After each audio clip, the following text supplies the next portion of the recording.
जय हिंद साथियों, स्वागत है आप सभी का आपके अपने चैनल ZBC स्टडी जोन पर। दोस्तों मैं आज आप लोगों के लिए BSc 6 सेमेस्टर जूलॉजी का जो पेपर हुआ है उसके जो मैं आंसर शीट आप लोगों को बताने वाला हूं और उसका जो भी क्वेश्चन रहेगा थोड़ा ब्रीफ में जो है मैं बताने का प्रयास करूंगा। ठीक है, तो चलिए मैं सबसे पहले स्टार्ट करता हूँ सबसे पहले क्वेश्चन से। ठीक है, अब यहाँ पर क्वेश्चन हमारे पास क्या है, देखो ध्यान से बिल्कुल। क्या है? What do we call the species that is most abundant in a community? किसी समुदाय में सबसे अधिक प्रचुर मात्रा में पाई जाने वाली प्रजाति को क्या कहते हैं? ठीक है, ऑप्शन फर्स्ट यहाँ पर है डोमिनेंस बोलते हैं, ऑप्शन सेकंड है डेंसिटी बोलते हैं, ऑप्शन थर्ड यहाँ पर है डाइवर्सिटी बोलते हैं, ऑप्शन फोर यहाँ पर है एक्सटेंशन बोलते हैं। तो इस क्वेश्चन के लिए ऑप्शन नंबर यहाँ पर जो है फर्स्ट ऑप्शन जो यहाँ पर राइट आंसर हो जाएगा। ठीक है, किसी भी समुदाय में सबसे अधिक प्रचुर मात्रा में जो स्पीसीज पाई जाती है उनको कहते हैं क्या? डोमिनेंस स्पीसीज जो है वो कहलाती हैं। ठीक है, नेक्स्ट देखते हैं क्वेश्चन नंबर सेकंड हमारे पास है। अगर आपको जो है आंसर अगर जल्दी जल्दी मिलाना होगा तो आप वीडियो जो है क्या करना 2x पर कर लेना। ठीक है, इससे क्या होगा कि आपको वहाँ पर जो है केवल आपको आंसर मिल जाएगा डायरेक्टली। ठीक है, नेक्स्ट क्वेश्चन देखते हैं। क्वेश्चन नंबर सेकंड हमारे पास है what is the measure of biodiversity in a community called? किसी समुदाय के जैविक विविधता को मापने का मापदंड क्या है? ठीक है, तो उसको बोलते हैं क्या? डाइवर्सिटी इंडेक्स बोलते हैं। क्वेश्चन नंबर थर्ड हमारे पास है सेकेंडरी सक्सेशन अकर सेकेंडरी सक्सेशन जो है कहाँ पर घटित होता है? ऑप्शन फर्स्ट यहाँ पर है ऑन कम्प्लीटली न्यू लैंड पर, कि एक नई भूमि पर। ऑप्शन सेकंड यहाँ पर है इन सबमर्ज्ड एरिया, कि किसी सबमर्ज्ड एरिया में यानी कि जलमग्न क्षेत्र में। ऑप्शन थर्ड यहाँ पर है after destruction of an area with preexisting life, इसका मतलब क्या? पहले से मौजूद जीवन वाले क्षेत्र के विनाश के बाद। ऑप्शन डी यहाँ पर है ओनली इन डिजार्ट, की केवल जो है रेगिस्तान में। तो इस क्वेश्चन के लिए ऑप्शन नंबर थर्ड यहाँ पर राइट आंसर हो जाएगा। ठीक है, कैसे हो जाएगा तो बिल्कुल ध्यान से देखो। After destruction of an area यानी कि किसी एरिया को जो है ख़त्म होने के बाद विथ प्रिजिस्टिंग लाइफ, वहाँ पर जो है सबूत मिलता है कि यहाँ पर जो पहले से लाइफ थी, तो इसी को बोलते हैं क्या? Secondary succession. एक होता है हमारे पास प्राइमरी सक्सेशन। प्राइमरी सक्सेशन वो होता है जहाँ पर कोई लाइफ जो है सबसे पहले फॉर्म होती है। ठीक है, नेक्स्ट क्वेश्चन देखते हैं। क्वेश्चन नंबर 4 हमारे पास है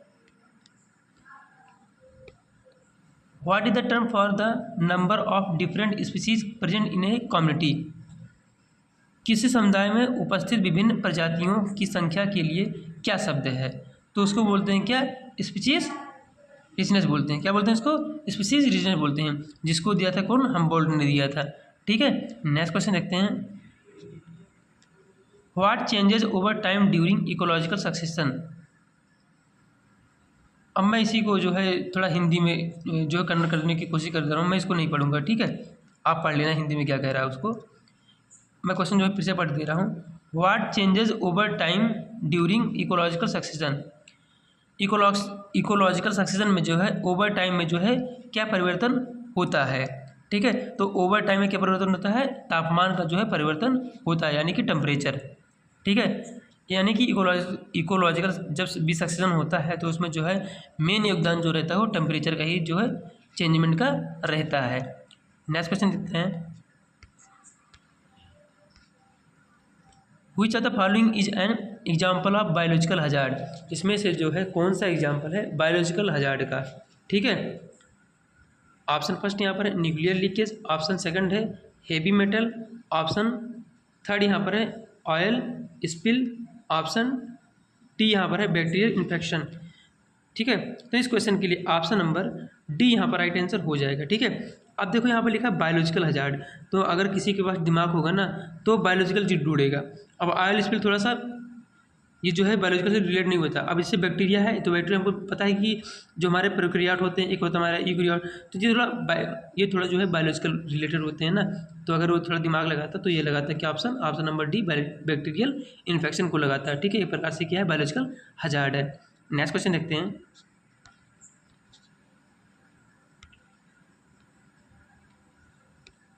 plastic waste is what type of environmental hazard? Plastic waste जो है किस प्रकार का इन्वायरमेंटल हजार्ड है? ठीक है, ऑप्शन नंबर ए यहाँ पर है केमिकल हजार्ड, ऑप्शन बी है बायोलॉजिकल हजार्ड, ऑप्शन सी है फिजिकल हजार्ड, ऑप्शन डी यहाँ पर है नेचुरल हजार्ड। तो इस क्वेश्चन के लिए ऑप्शन नंबर यहाँ पर सी जो है राइट आंसर हो जाएगा। अगर यहाँ पर ऑप्शन डी में अगर देता ऑल ऑफ दीज तो सब सही हो जाते, बट अगर यहाँ पर दिया है क्या plastic waste is a type of what type of environmental hazard, यानी किस प्रकार का है, तो उसको बोलेंगे क्या फिजिकल हजार्ड बोलेंगे। ठीक है, अगर यहाँ पर ऑप्शन नंबर डी देता ऑल तो सभी सही हो जाते इसमें से। नेक्स्ट क्वेश्चन देखते हैं।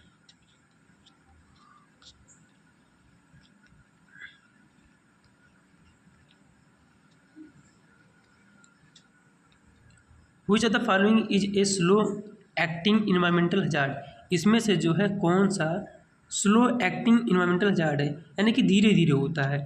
ठीक है, तो ऑप्शन नंबर यहाँ पर फर्स्ट है सुनामी, ऑप्शन सेकंड है ऑयल स्पिल, ऑप्शन सी है अर्थक्वेक, ऑप्शन डी है स्टॉर्म। तो इस क्वेश्चन के लिए ऑप्शन नंबर बी यहाँ पर राइट आंसर हो जाएगा। ठीक है, जो ऑयल स्पिल होता है ना, ये जो है इन्वायरमेंटल हजार्ड जो काज करता है ये स्लो होता है, बल्कि वहीं हम बात करें सुनामी, अर्थक्वेक और स्टॉर्म, ये जो बिल्कुल सडन होता है। ठीक है, और जो ऑयल स्पिल है ये धीरे धीरे होता है। नेक्स्ट क्वेश्चन देते हैं। क्वेश्चन नंबर 9 हमारे पास है, which acid is abundant in acid rain, acid rain में जो है कौन सा एसिड जो है बहुत अधिक मात्रा में पाया जाता है। ऑप्शन फर्स्ट है हाइड्रोक्लोरिक एसिड, ऑप्शन बी है सल्फ्यूरिक एसिड, ऑप्शन सी है नाइट्रिक एसिड, ऑप्शन डी यहाँ पर है ऑक्जेलिक एसिड। तो इस क्वेश्चन के लिए ऑप्शन नंबर बी यहाँ पर राइट आंसर हो जाएगा। ठीक है, सल्फ्यूरिक एसिड जो होता है अबंडेंट मात्रा में जो है एसिड रेन में पाया जाता है। नेक्स्ट क्वेश्चन देखते हैं। क्वेश्चन नंबर 10 हमारे पास है, what is benefit of green house effect, green house effect, green house का जो है बेनिफिट क्या है। ठीक है, ग्रीन हाउस इफेक्ट का जो है बेनिफिट क्या है, तो ग्रीन हाउस इफेक्ट का जो बेनिफिट है वो क्या है हमारे पास, मेंटेनिंग एटमॉस्फेरिक टेम्परेचर, ये जो इसका प्रकार से क्या है बेनिफिट है। ठीक है, यानी कि वो क्या करता है टेम्परेचर को जो है प्रकार से मेंटेन करता है। क्वेश्चन नंबर 11 हमारे पास है, where is the ozone layer located, ozone layer जो है किस परत में जो है स्थित होता है। ठीक है, तो ओजोन लेयर जो हमारा पाया था वो स्ट्रेटोस्फीयर में पाया जाता है। ठीक है, यानी कि समताप मंडल में। ठीक है, हिंदी वाला थोड़ा सा आप देख लेना, किसी में जो है नहीं आता है, किसी में आ जाता है, तो अपने हिसाब से आप देख लेना। ठीक है, मैं जो अपना फोकस कर रहा हूँ वो जो हमारा रहेगा इंग्लिश का रहेगा। ठीक है, what is the main effect of global warming, global warming का जो है मेन इफेक्ट क्या है, तो ग्लोबल वार्मिंग का जो मेन इफेक्ट होता है वो क्या होता है, राइज इन सी लेवल, यानी कि सी लेवल का जो है बढ़ना। अब ग्लोबल वार्मिंग से जिसे बढ़ती जा रही है तो क्या हो रहा है, जो हमारे ग्लेशियर हैं वो पिघलते जा रहे हैं, तो जो जब ग्लेशियर पिघलेंगे तो इसका मतलब क्या हो, जो सी का जो लेवल रहेगा पानी का वो जो है बढ़ता चला जाएगा। तो आप समझ रहे हैं ना कि धीरे धीरे हम लोग की जो ज़िंदगी है वो धीरे धीरे कम होती जाएगी। ठीक है, इसलिए भैया पोल्यूशन कम ही करो। बाकी आप लोग समझदार हैं, क्या करना है आपको। ऑप्शन क्वेश्चन नंबर 13 हमारे पास है, which is not included in green house gas, इसमें से जो है कौन ग्रीन हाउस गैस के अंतर्गत नहीं आता है। ऑप्शन फर्स्ट यहाँ पर है कार्बन डाइऑक्साइड, ऑप्शन बी है नाइट्रस ऑक्साइड, ऑप्शन सी यहाँ पर है मीथेन, ऑप्शन डी है ऑक्सीजन। तो इस क्वेश्चन के लिए ऑप्शन नंबर डी यहाँ पर जो है राइट आंसर हो जाएगा। ठीक है, ऑक्सीजन जो है प्रकार से हमारा ग्रीन हाउस गैसेस के अंदर जो है इंक्लूड नहीं होता है। ठीक है, एक इसका जो आपको ट्रिक बता दें, अगर आप नोट करना चाहें तो नोट कर सकते हैं, मैं आपको ट्रिक बता रहा हूँ। इसका होता है मीना का जलवा, इसका जो भी ग्रीन हाउस जो इफेक्ट होता है या गैस होता है उनका जो ट्रिक आता है हमारे पास वो क्या है, मीना का जलवा। ठीक है, माँ से क्या हो गया, मीथेन हो गया यानी कि CH4, ना से क्या हो गया हमारा नाइट्रस ऑक्साइड हो गया। ठीक है, और का से क्या हो गया, कार्बन डाइऑक्साइड हो गया, और जलवा से क्या हो गया हमारा वाटर वेपर हो गया। ठीक है, जलवा मतलब जा से जल आता है ना, तो वाटर और फिर वेपर हो जाएगा। ठीक है, इसका एक ट्रिक होता है क्या, मीना का जलवा, यानी कि ये प्रकार से सभी एग्जाम्पल है किसके, ग्रीन हाउस गैसेस के। ठीक है, नेक्स्ट क्वेश्चन देखते हैं। क्वेश्चन नंबर 14 हमारे पास है, what step has been taken to protect the ozone layer, इनमें से जो है कौन सा स्टेप जो है लिया गया ओजोन लेयर को प्रोटेक्ट करने के लिए। ठीक है, ऑप्शन फर्स्ट यहाँ पर है मॉन्ट्रियल प्रोटोकॉल, ऑप्शन बी है पेरिस एग्रीमेंट, ऑप्शन सी है जिनेवा एग्रीमेंट, ऑप्शन डी है न्यूयॉर्क एग्रीमेंट। तो इस क्वेश्चन के लिए ऑप्शन नंबर ए यहाँ पर राइट आंसर हो जाएगा। ठीक है, मॉन्ट्रियल प्रोटोकॉल जो है एक प्रकार से क्या है, जो ओजोन लेयर जो है इसको प्रोटेक्ट करने का जो है एक प्रकार से प्रोटोकॉल लिया गया था। ठीक है, यानी कि स्टेप लिया गया था कि जो है हम कैसे ओजोन लेयर को जो है बचा सकते हैं। ठीक है, नेक्स्ट क्वेश्चन देखते हैं। क्वेश्चन नंबर 15 है, what is the main cause of climate change. Climate change का जो है मेन वजह क्या है। ठीक है, क्लाइमेट काहे चेंज होती है। तो ऑप्शन नंबर ए यहाँ पर है सॉइल इरोजन यानी कि मृदा अपरदन, ऑप्शन बी है डिफॉरेस्टेशन यानी कि जो है वनों का कटाव, ऑप्शन सी है स्नोफॉल यानी कि बर्फबारी हो गया, ऑप्शन डी हो गया रेनफॉल। तो इस क्वेश्चन के लिए ऑप्शन नंबर बी यहाँ पर राइट आंसर हो जाएगा। ठीक है, जो मेन काज होता है क्लाइमेट चेंज होने का वो होता है हमारा क्या, डिफॉरेस्टेशन यानी कि जो पेड़ों की कटाव होती है, इन्हीं की वजह से जो हमारा जो है क्लाइमेट चेंज जो है मेनली होता है। ठीक है, क्वेश्चन नंबर यहाँ पर 16 देखते हैं क्या है हमारे पास। द ग्रास, फिर डैश लगा ना बीच में, फिर डियर, फिर lion, chain is an example of which food chain. जो यहाँ पर दिया गया है ग्रास, डियर, ग्रास के बाद यानी ग्रास को कौन खाएगा, डियर, अब डियर को कौन खाएगा, लायन। तो ये जो है प्रकार से किस प्रकार का जो है फूड चेन हमको दिखा रहा है। ठीक है, तो ऑप्शन नंबर ए यहाँ पर दिया है डेट्राइटस चेन, ऑप्शन बी दिया है डिकम्पोजर चेन, ऑप्शन सी दिया है grazing food chain, option D यहाँ पर दिया है सिम्बायोटिक चेन। तो इस क्वेश्चन के लिए ऑप्शन नंबर सी यहाँ पर राइट आंसर हो जाएगा। ठीक है, ग्रेजिंग फूड चेन जो है एक प्रकार से जो यहाँ पर रिलेशन दिया गया है उसी को दिखा रहा है। कैसे दिखा रहा है, घास को कौन खाया, डियर ने, अब डियर को कौन खाया, लायन ने। ठीक है, तो एक प्रकार से हमारा क्या हो गया, ये ग्रेजिंग फूड चेन का जो है एग्जाम्पल ये बन जाएगा।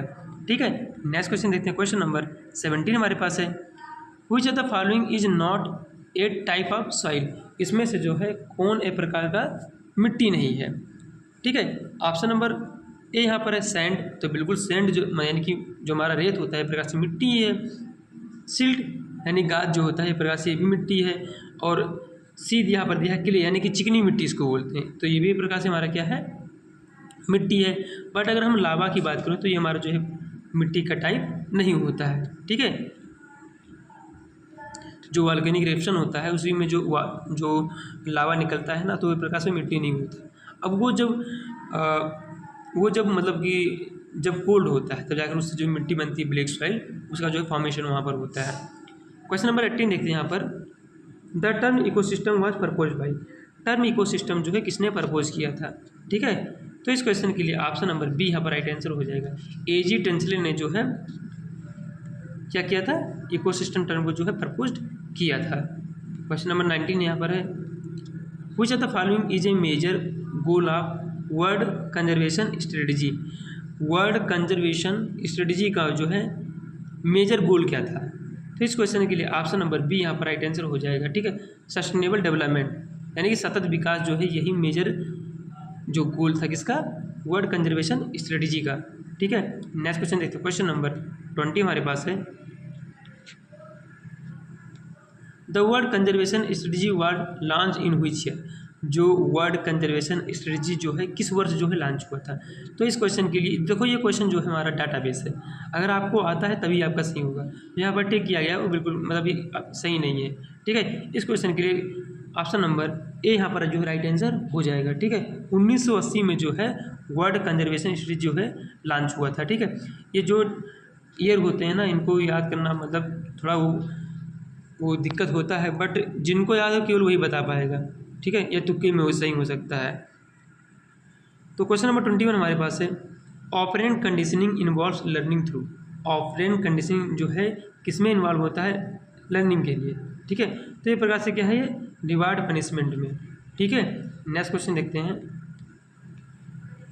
पूछ रहा है इसमें से क्या, NTCA का फुल फॉर्म क्या होता है। ठीक है, तो इस क्वेश्चन के लिए ऑप्शन नंबर यहाँ पर जो है ए राइट आंसर हो जाएगा। ठीक है, नेशनल टाइगर कंजर्वेशन अथॉरिटी जो है फुल फॉर्म होता है NTCA का। ठीक है, क्वेश्चन नंबर 23 हमारे पास है, which act govern protected area in India. कौन सी एक्ट जो है गवर्न करती है प्रोटेक्टेड एरिया को इंडिया में। ठीक है, तो इस क्वेश्चन के लिए ऑप्शन नंबर बी यहाँ पर राइट आंसर हो जाएगा। ठीक है, वाइल्ड लाइफ प्रोटेक्शन एक्ट जो 1972 में जो आया था वही कौन करती है, प्रोटेक्टेड एरिया इंडिया में। ठीक है, नेक्स्ट क्वेश्चन देखते हैं, क्वेश्चन नंबर 24 हमारे पास है, what is the major environmental concern of nuclear waste. इनमें से जो है कौन मेजर इन्वायरमेंटल है जो है न्यूक्लियर वेस्ट है। ठीक है, तो इस क्वेश्चन के लिए ऑप्शन नंबर सी यहाँ पर राइट आंसर हो जाएगा। ठीक है, रेडिएशन लीकेज जो है प्रकार से हमारा कहता है ये न्यूक्लियर वेस्ट ही है। ठीक है, नेक्स्ट क्वेश्चन देखते हैं, जब भी आपसे न्यूक्लियर वेस्ट अगर पूछता है तो उसमें समझ लो कि कुछ ना कुछ उसमें जो है रेडिएशन आएगा। ठीक है, ऐसा टर्म किसमें दिया हो गया, अब इसमें जो टिक किया हो कैसे गलत कर दिया, वाटर स्केर्सिटी यानी कि जल संकट एक प्रकार से क्या, ये थोड़ी ना न्यूक्लियर में आता है भाई, समझ रहे हो ना ये चीज़। क्वेश्चन नंबर 25 हमारे पास है, what is direct health impact of heat wave caused by climate change. ठीक है, जलवायु परिवर्तन के कारण आने वाली गर्मी की लहरें का सीधा स्वास्थ्य प्रभाव क्या होता है। तो उसमें क्या होता है हमारा हीट स्ट्रोक यानी कि लू लग जाता है। ठीक है, होता है ना, जब ये जून जुलाई आता है तो क्या होता है, बिल्कुल सिर पर चढ़ा रहता है सूरज, इस तरह लगता है गर्मी की मर ही जाओ। क्वेश्चन नंबर 29 है, which global agreement addresses climate change to protect public health. ठीक है, अब यहाँ पर हिंदी पढ़ दे रहे हैं आपके लिए, कौन सा वैश्विक समझौता सार्वजनिक स्वास्थ्य की रक्षा के लिए जलवायु परिवर्तन को संबोधित करता है। तो इस क्वेश्चन के लिए ऑप्शन नंबर यहाँ पर ए राइट आंसर हो जाएगा, क्योटो प्रोटोकॉल। ठीक है, नेक्स्ट क्वेश्चन देखते हैं, क्वेश्चन नंबर 30 हमारे पास है, sewage mainly contain which of the following. Sewage जो है मुख्य रूप से अपने अंदर क्या रखता है, तो जो सीवेज होता है ना उसके अंदर क्या रहता है, ह्यूमन स्केलेटा और वाटर, वेस्ट वाटर रहता है। ठीक है, यही जो है सीवेज के अंदर पाया जाता है। क्वेश्चन नंबर 31 हमारे पास है, which of the following is a biodegradable waste. इनमें से कौन सा जो है बायोडिग्रेडेबल जो है वेस्ट है। ठीक है, यानी कि आसानी से जो है वो क्या से कंपोज हो सके। ठीक है, तो इस क्वेश्चन के लिए ऑप्शन नंबर ए यहाँ पर राइट आंसर हो जाएगा। ठीक है, वेजिटेबल पील्स जो होते हैं यानी कि जो छिलके होते हैं किसके, वेजिटेबल के, वही जो है आसानी से जो है बायोडिग्रेडेबल हो जाते हैं। क्वेश्चन नंबर 32 हमारे पास है,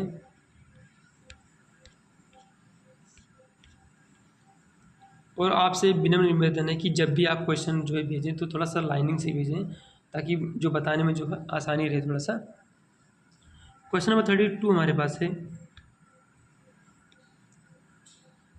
what is the primary purpose of sewage treatment. Sewage treatment का जो है प्राइमरी पर्पज़ क्या है। तो सीवेज ट्रीटमेंट का जो प्राइमरी पर्पज़ है वह क्या है, पानी को शुद्ध करना ताकि उसे दोबारा उपयोग या सुरक्षित रूप से फेंका जा सके। ठीक है, to purify water for use और सेफ डिस्पोजल। नेक्स्ट क्वेश्चन देखते हैं, क्वेश्चन नंबर 33 हमारे पास यहाँ पर है, देखो ध्यान से, which method is commonly use for solid waste disposal in urban areas. Urban areas में जो है सॉलिड डिस्पोजल जो है कैसे करते हैं। ठीक है, तो इस क्वेश्चन के लिए ऑप्शन नंबर सी यहाँ पर जो राइट आंसर हो जाएगा, लैंड फिलिंग के थ्रू जो है करते हैं। ठीक है, अर्बन एरियाज में। क्वेश्चन नंबर 34 हमारे पास है, biological waste should be disposed of using which of the following method. ठीक है, बायोमेडिकल लिखा, बायोमेडिकल कचरे को निपटाने के लिए कौन सी विधि उपयोग की जाती है। तो जो बायोमेडिकल यानी कि जैसे क्या होते हैं, सिरिंज होते हैं, जो कुछ पट्टी रहता है उसको जो है मतलब क्या करने के लिए कि वो जो है पूरी तरह से जो है डिस्पोज हो जाए, ख़त्म हो जाए, तो उसके लिए हम क्या करते हैं, उसको दहन यानी कि जला देते हैं। ठीक है, इंसिनरेशन कर देते हैं। नेक्स्ट क्वेश्चन देखते हैं, क्वेश्चन नंबर 35 हमारे पास है, देखो बिल्कुल ध्यान से, किसी भी पर्सन में अगर आपको दिक्कत आ रहा हो तो आप जो है मैसेज कर दीजिएगा, मैं जो है उसको प्रॉपर, और ये मैं अभी आपको ब्रीफ बता रहा हूँ और जो मैं एक्सप्लेनेटरी तरीके से बताऊँगा। ठीक है भाई साहब, तो क्वेश्चन नंबर 35 है, which of the following is an example of non biodegradable waste. इनमें से कौन सा जो है नॉन बायोडिग्रेडेबल जो वेस्ट है। तो इस क्वेश्चन के लिए यहाँ पर देखो ध्यान से, ऑप्शन नंबर सी यहाँ पर राइट आंसर हो जाएगा, आयरन नेल्स जो है प्रकार से नॉन बायोडिग्रेडेबल वेस्ट होगा। जो यहाँ पर दिया बनाना पील यानी कि जो केले का छिलका होता है वो तो आसानी से कंपोस्ट हो जाएगा। और वहीं बात करें कि कॉटन क्लॉथ तो ये भी हो जाएगा, ये न्यूज़पेपर ये तो और आसानी से हो जाएगा। ठीक है, तो इस क्वेश्चन के लिए ऑप्शन नंबर यहाँ पर जो है सी राइट आंसर हो जाएगा। क्वेश्चन नंबर 36 हमारे पास है, what is nuclear waste primarily composed of. Nuclear waste जो है प्राइमरली किससे कंपोज होता है? तो जो न्यूक्लियर वेस्ट होता है वो प्राइमरली कंपोज होता है रेडियो एक्टिव मटेरियल से, ठीक है, रेडियो एक्टिव मटेरियल से जो है कंपोज होता है। नेक्स्ट क्वेश्चन देते हैं, क्वेश्चन नंबर 37 हमारे पास है, which method is commonly use for disposal of high level nuclear waste? High level nuclear waste को जो है कैसे डिस्पोज करते हैं? तो जो हाई लेवल जो न्यूक्लियर वेस्ट होते हैं उनको क्या करते हैं, डीप जियोलॉजिकल बैरियर कर देते हैं, यानी कि उनमें जो है समुद्र में जाते हैं, बहुत गहरी तली पर जाते हैं और वहाँ पर जो इसको जो है क्या कर देते हैं, बरी कर देते हैं। बरी मतलब उसे दफना देते हैं वहीं पर, ठीक है, बहुत समुद्र में जाते हैं, बहुत अंदर जाते हैं, उसको वहीं पर जो है दफना देते हैं, ठीक है। क्वेश्चन नंबर 38 देखते हैं, what is the main solid waste generated from coal based thermal power plant? अब कह रहा है कि कोयले पर आधारित थर्मल पावर प्लांट उत्पन्न मुख्य ठोस कचरा क्या होता है? तो क्या होता है हमारा, वो फ्लाई ऐश होता है, ठीक है, जो वुडन राख बोलते हैं ना, जो जैसे क्या होता है हमारे यहाँ, जैसे मैं जो बलरामपुर डिस्ट्रिक्ट में रहता हूँ तो यहाँ पर क्या है कि डिस्ट्रिक्ट के अंदर ही लगा है, जो यहाँ पर चिमनी लगा हुआ है वो डिस्ट्रिक्ट के अंदर, तो सुबह सुबह जब छत पर जाते हैं देखते हैं ना तो बहुत सारी राख पड़ी होती है। अब वही सोचो कि अपने क्षेत्र में लगा है, अब जब कोई बाइक चला रहा है तो उसके नाक में जा रहा है तो उसको कितना प्रॉब्लम होगा। इसलिए कहते हैं ना कि जो जितना फैक्ट्री करीब रहता है ना उसकी लाइफ स्पेन जो होती है बहुत ज़्यादा कम हो जाती है। अगर वो 60 पर मतलब 60 साल तक अगर जीता है, नॉर्मल इंसान की बात करें, तो वो कम से कम 45 तक ही जी पाएगा, क्योंकि अगर वो प्रॉपर तरीके से वहाँ रह रहा है। तो इसलिए अवॉइड करिए कि वहाँ से मतलब कि ना ही रहें, या शिकायत करें कि उसको जो है अपने जो भी जहाँ बहुत सारे लोग रह रहे हो तो वहाँ से दूर थोड़ा सा अपना जो है फैक्ट्री शिफ्ट करें, ऐसा कुछ, ठीक है। तो ज़्यादा बात नहीं करेंगे ज़्यादा हम कुछ। क्वेश्चन नंबर 39 हमारे पास है, what is the life span of high level nuclear waste in term of hazardous radiation?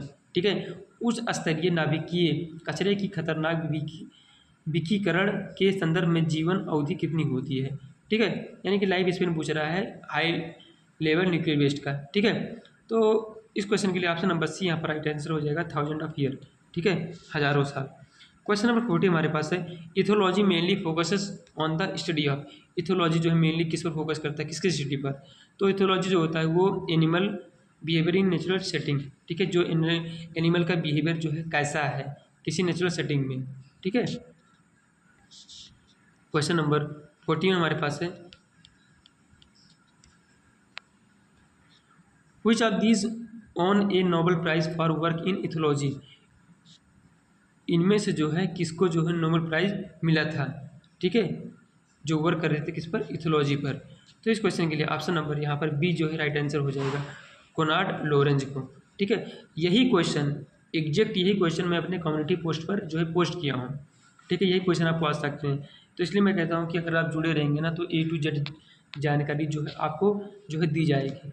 यही एग्जैक्ट क्वेश्चन जो है मैं आपको दिया हूँ। और क्वेश्चन नंबर 42 ये भी जाकर देख लेना, अगर मैं झूठ बोल रहा हूँ, ये भी क्वेश्चन जो है कम्युनिटी पोस्ट पर जो है पोस्ट किया हुआ है, कोनार्ड लोरेंज, ठीक है, यानी कि जो उनको बोलते हैं क्या, who is considered the founder of modern ethology?